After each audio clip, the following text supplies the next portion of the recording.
नमस्कार. ठाण्याच्या राजकीय, सामाजिक आणि सांस्कृतिक घडामोडींचं वर्तमान चित्र दाखवणाऱ्या ठाणे वर्तमानमध्ये मी नितीन बोरसे आपलं पुन्हा एकदा हार्दिक स्वागत करतो. सादर करीत आहोत आजच्या ठळक बातम्या. 5 राज्यांच्या निवडणुकांचा निकाल हाती आला आहे.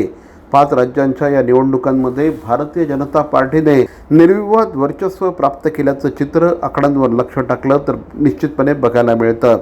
मध्य प्रदेश, छत्तीसगड, राजस्थान, तेलंगणा आणि मिझोराम या 5 राज्यांमध्ये निवडणुका झाल्या होत्या. काल त्यांचे निकाल लागले. मध्य प्रदेशामध्ये भारतीय जनता पार्टीला सेटबॅक बसेल आणि काँग्रेस पक्ष तिथे चांगल्या पद्धतीने जागा निवडून आणेल असं एकंदरीतच एक्झिट पोलवरनं वाटत होतं. मात्र या ठिकाणी भारतीय जनता पार्टीच्या पदरामध्ये मतदारांनी भरभरून दान टाकलं आणि शिवराज सिंग चौहान आणि पंतप्रधान नरेंद्र मोदी यांचा करिश्मा या ठिकाणी जबरदस्त चालल्याचं चित्र बघायला मिळालं. भारतीय जनता पार्टीला तब्बल 163 जागा या ठिकाणी प्राप्त झाल्या. गेल्या वर्षींपेक्षा या ठिकाणी 54 जास्त जागा निवडून आणण्यात भारतीय जनता पार्टीला यश आलं आहे. तर काँग्रेस पक्षाला केवळ 66 जागांवर समाधान मानावं लागलं.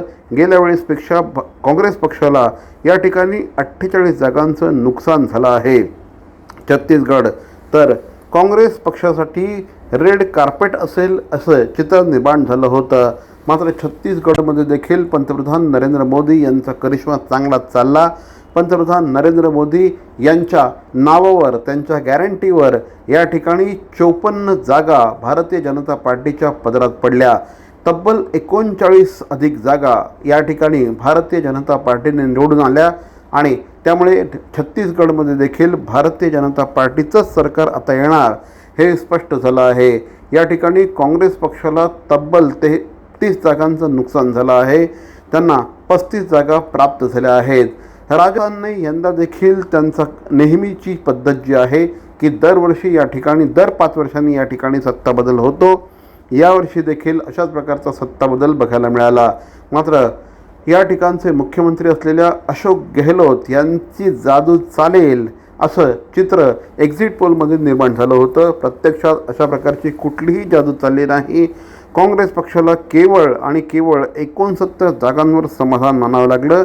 त्यांना तब्बल 30 जागांचं नुकसान या ठिकाणी झाल्याचं चित्र बघायला मिळालं.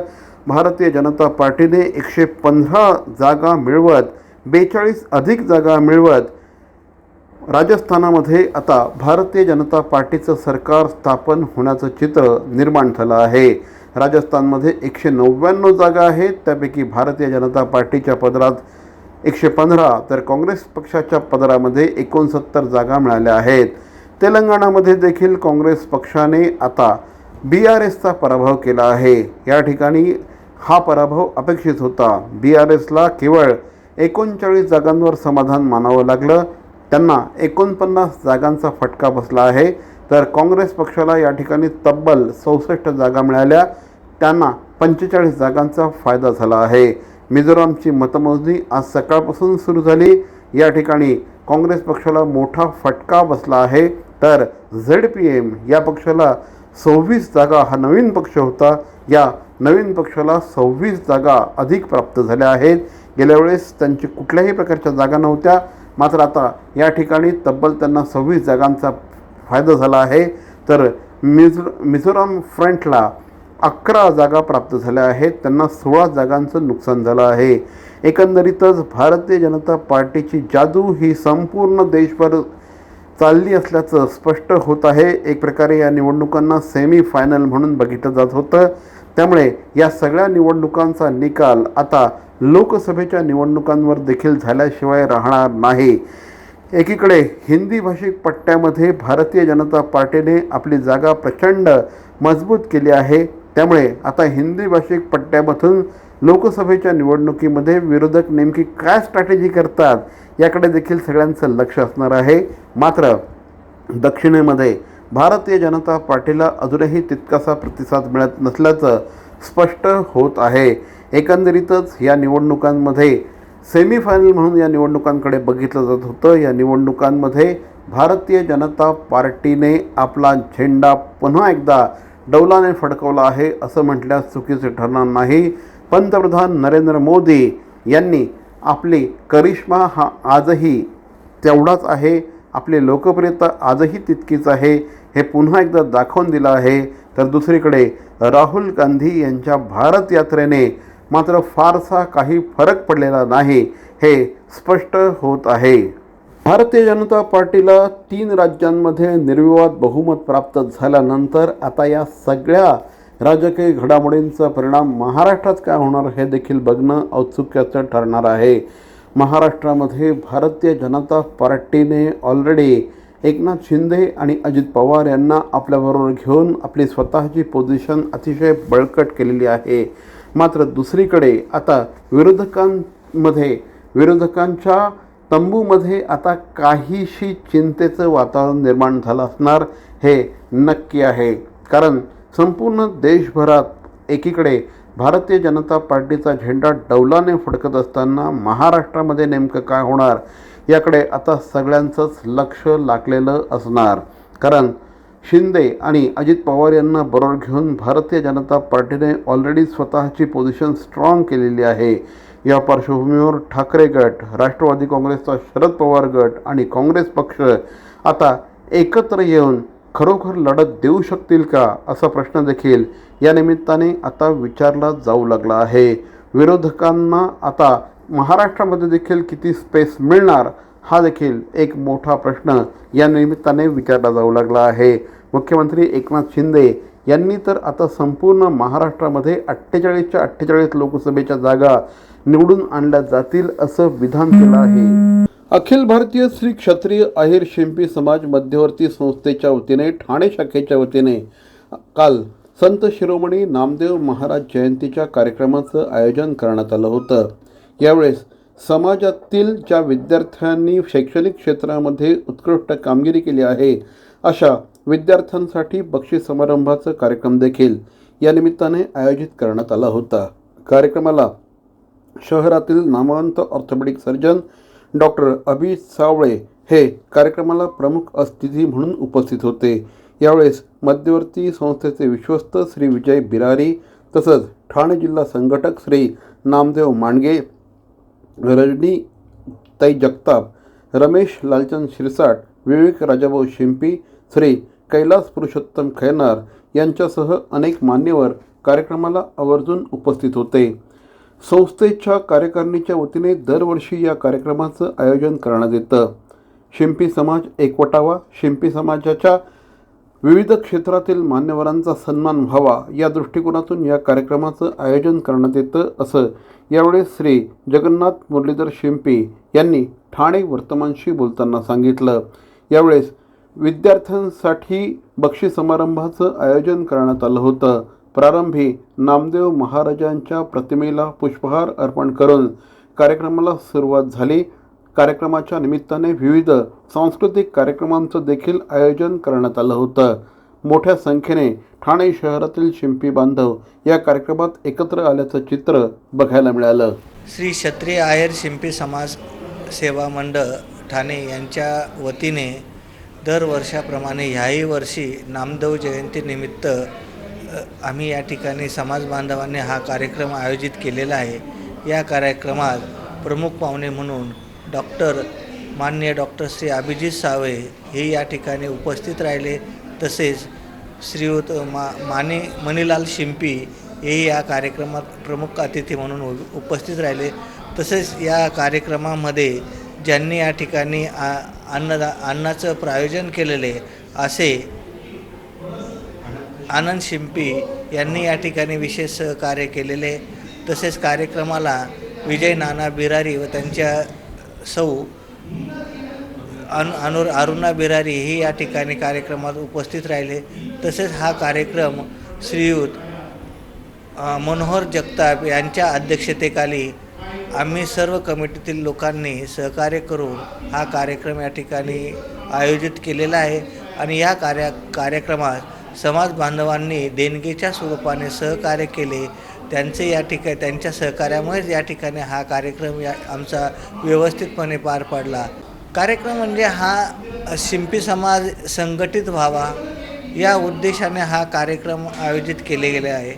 आणि या संघटित रूपाने म्हणजेच पंढरपूरला अनेक संत ज्या जे एकत्र येतात, तसंच आम्ही या ठिकाणी समाज बांधव या ठिकाणी एकत्र येतो आणि हा कार्यक्रम आम्ही अगदी आनंदाने पार पाडतो. ठाण्यातील सर्व शिंपी समाज या कार्यक्रमाला उपस्थित असतात आणि सहकार्यही करतात. दैनिक कोकण सकाळ गेली 38 वर्ष ठाणे, मुंबई आणि कोकणात प्रसिद्ध होणारं आघाडीचं दैनिक. मुंबई, ठाणे आणि कोकणाच्या प्रश्नांना त्याचप्रमाणे राज्याच्या बातम्यांना प्रभावीपणे प्रसिद्धी देणारं एक आघाडीचं दैनिक कोकण सकाळ. आपल्या दुकानाची, व्यवसायाची, कंपनीची, मालाची जाहिरात करण्यासाठीचं उत्तम माध्यम दैनिक कोकण सकाळ. संपादक Rajaram Gopalrao Mane. CP Goenka International School, nurturing talent at young age for scholastics, sports and performing arts in global perspective. Proud to have world toppers and country toppers in 10th standard Cambridge examinations. Ranked the best emerging school by the Times of India for personality over percentage. CP Goenka is the intelligent choice. Blaze design studio Thane सादर करीत आहे bloom solution centre. आपलं घर आणि आपल्या किचनला अधिकाधिक सुंदर, आकर्षक आणि परिपूर्ण करणारं आंतरराष्ट्रीय दर्जा जपणारं प्रीमियम फर्निचर ब्रँड आता आपल्या ठाणे शहरामध्ये. ब्लेज डिझाईन स्टुडिओ ठाणे सादर करत आहे bloom solution centre. Luxurious premium किचनचं दुसरं नाव ब्लेज डिझाईन स्टुडिओ ठाणे. संपर्क 9987334344. Blaze design studio, Mohan mill compound near Nexa Maruti Suzuki showroom, R mall, Ghodbunder road, Thane west. नक्की संपर्क साधा. आपल्या पाल्याचा सर्वांगीण विकास घडवायचा आहे. जागतिक स्पर्धेत आपल्या पाल्याला अग्रेसर ठेवायचं आहे. शिक्षणाचं बर्डन न वाटता शैक्षणिक आनंद लुटायचा आहे. मग आजच प्रवेश घ्या Indo Scott global school, Ram Maruti road, Thane. इथे घडवला जाईल आपल्या मुलांचा सर्वांगीण विकास. इथे घडवले जातील समर्थ भारताचे सुजाण नागरिक. Indo Scott school, Ram Maruti road, Thane. Call 02225425555 आणि 9867507555. Indo Scotts global school.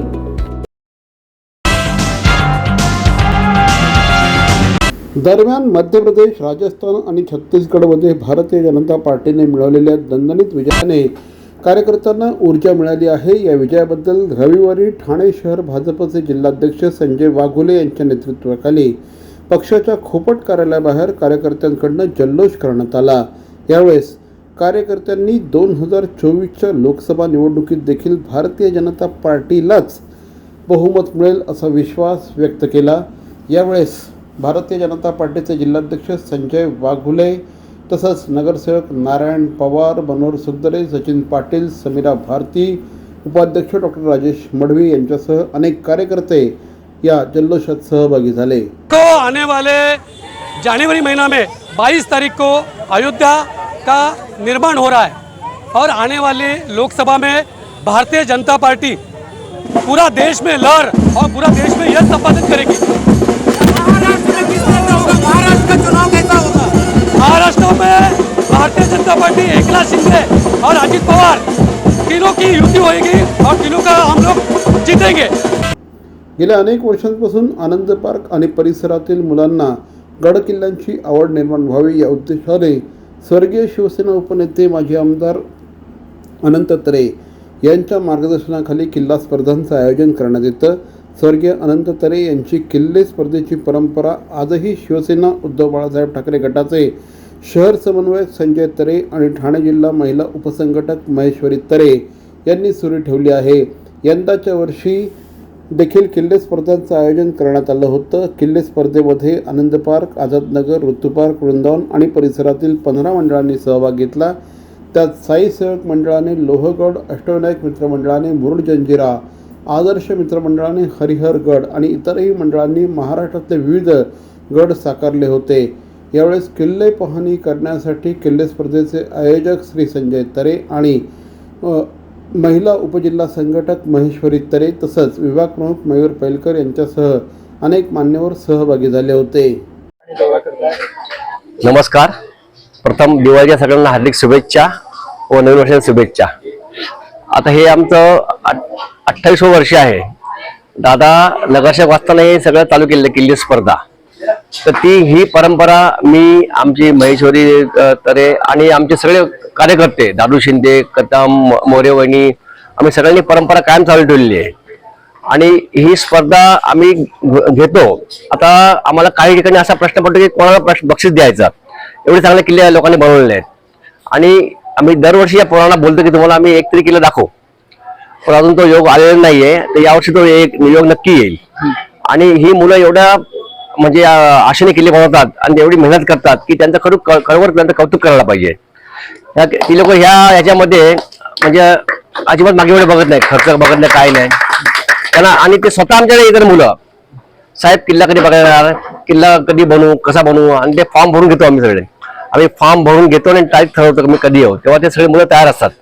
त्याप्रमाणे सगळ्यांना आम्ही बक्षीस समारोह करतो. आपलं हे असतं शिवजयंती, तेव्हा सगळ्यांना ट्रॉफी, एक मानचिन्ह आणि त्याला बक्षीस मानधन देतो आम्ही. आणि प्रत्येकाचा आम्ही तेव्हा गौरव करतो. प्रतिशिर्डी म्हणून ख्याती असलेल्या ठाण्यातील वर्तनगर येथील साईबाबा मंदिराचा 37वा वर्धापन दिवस आहे. मंदिराच्या वर्धापन दिनानिमित्त श्री साई सेवा समितीतर्फे 3 दिवस म्हणजेच 5 डिसेंबर ते 7 डिसेंबरपर्यंत विविध कार्यक्रमांचं आयोजन करण्यात आलं आहे.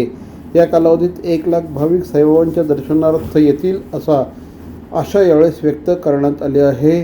साईबाबांसाठी सुवर्ण सिंहासनाची स्थापना करण्यात आली आहे. त्याची विधिवत स्थापना करण्यात येईल अशी माहिती मंडळाचे अध्यक्ष बळीभाई नैबागकर यांनी एका पत्रकार परिषदेमध्ये दिली. यावेळेस मंडळाचे कार्याध्यक्ष श्री मंगेश नैबागकर हे देखील उपस्थित होते. 1986 साली बळीभाई नैबागकर आणि त्यांच्या सहकाऱ्यांनी या मंदिराची स्थापना केली होती. आता भाविकांच्या आग्रहास्तव या ठिकाणी सोनेरी सिंहासन तयार करण्यात आलं आहे. आमदार संजय केळकर आणि साईबाबांचे भक्त बळीभाई नैबागकर यांच्या उपस्थितीमध्ये हे सिंहासन साईबाबांना अर्पण करण्यात येणार असल्याची माहिती देण्यात आली आहे. प्रत्येक वर्षी 4 ते 5 लाख लोक येतात. ते दर्शनाला आल्याच्या नंतर लाईन दर्शनाला मिळते. सकाळी 5:15 वाजता मंदिर खुलं झालं की काकड आरती होते आणि मी यजमानांच्या हस्ते बाबाची पूजा होते. पूजा झाली की मग लोकांना दर्शनाला सोडलं जातं. आणि त्यांना जाताना प्रत्येकाला 2-2 प्रसाद म्हणून बुंदीचे लाडू दिले. साधारण त्या दरम्यान 1 लाखाच्या वरती पब्लिक या 3 दिवसामध्ये येणार आहे. त्यासाठी भक्तांसाठी प्रसाद म्हणून जवळजवळ 17 टन लाडू बनवण्यात आलेले आहेत. TJSB सौर शक्ती कर्ज, गो ग्रीन, करा वीज बिलावर बचत. आकर्षक व्याजदर, 84 महिने परतफेड कालावधी, 80% लोन, व्यावसायिक आणि उद्योजकांकरता सुद्धा. अधिक माहितीसाठी तुमच्या जवळच्या शाखेला भेट द्या किंवा संपर्क साधा. 1800-223-466 आणि 1800-266-3466. सर्व नागरिकांना आवाहन करण्यात येत आहे की सध्या डासांमार्फत पसरणाऱ्या डेंग्यू या आजाराचा प्रसार रोखण्यासाठी प्रत्येकाने पुढील प्रमाणे कार्यवाही करावी. डेंग्यू आजार एडिस इजिप्ती हा डास चावल्याने होतो. या डासांची पैदास साचलेल्या किंवा साचवलेल्या स्वच्छ पाण्यामध्ये होते.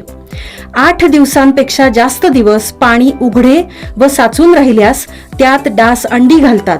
अंड्यांच्या अळ्या तयार होऊन पुढे डास तयार होतात.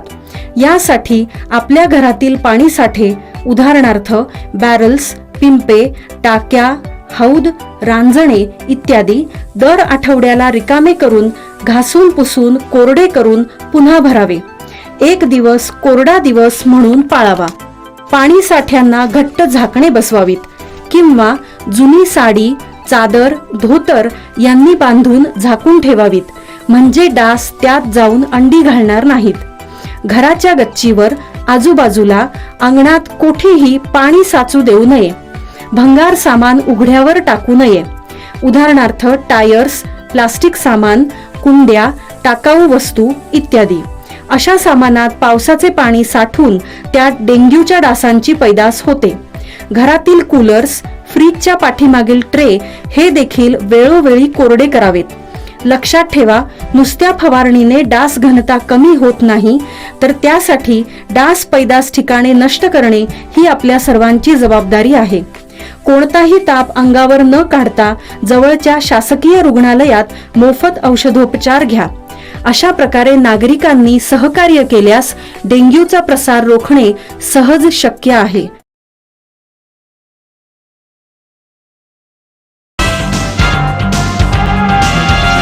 तर मंडळी, या होत्या आजच्या ठळक बातम्या. आजचा एपिसोड आपल्याला कसा वाटला आम्हाला जरूर कळवा. आमचा पत्ता आहे Dadoji Konde stadium, shop number 16, Khatan road, Thane पश्चिम. दूरध्वनी क्रमांक 9820939420. तर मग पुन्हा भेटू उद्या याच वेळी याच ठिकाणी ठाणे वर्तमानमध्ये. तोपर्यंत धन्यवाद. जय हिंद, जय महाराष्ट्र.